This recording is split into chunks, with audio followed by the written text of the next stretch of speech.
The UN Security Council could not agree on a resolution against Syria. Our Nick Payton-Walsh has been watching developments at the UN. Let me get an idea from you. Is there a sense that the U.S. and its allies will go forward anyway? We did hear from the president saying that he hadn't made a decision yet. But what sense are you getting that they will sort of ignore the fact that, of course, Russia and China were able to stop this resolution from going forward and go forward militarily? Well, it's been a remarkably odd day here at the United Nations. There was a text put forward in the morning by the UN potentially authorising all necessary measures to protect civilian populations, according to the wording often used in Chapter 7, part of the UN Charter here, so resolutions like that. We saw a hurried meeting of the permanent 5 members, Russia, China, France, the UK, US. Within about an hour of that convening, the Russian delegation came out, seeing the Deputy Ambassador talking on his phone there, and then everybody else came out.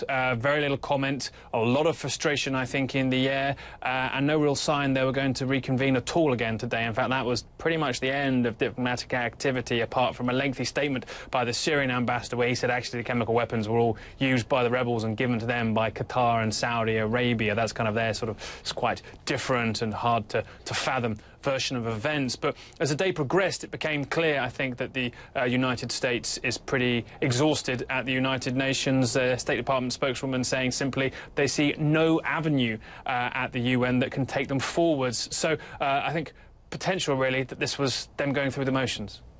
I do want to ask you, though, about UN Secretary General Ban Ki-moon, who actually said, look, can't we give a little bit more time for trying to use diplomacy in this case? And you're saying, looks like they're looking at it, the U.S. and its allies, that this is dead, diplomacy dead, this is just going through the motions.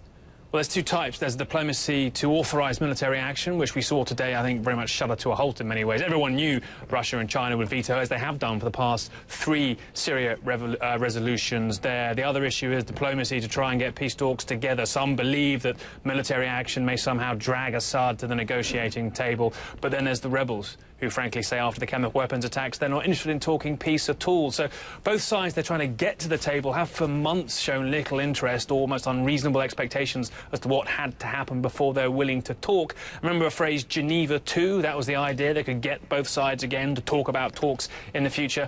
That hasn't really been heard of for quite some time, and we haven't only really recently heard for the first time in a while from Lakhdar Brahimi, the UN Special Representative, to try and get these talks started. So diplomacy really at a loose end here, Sarah.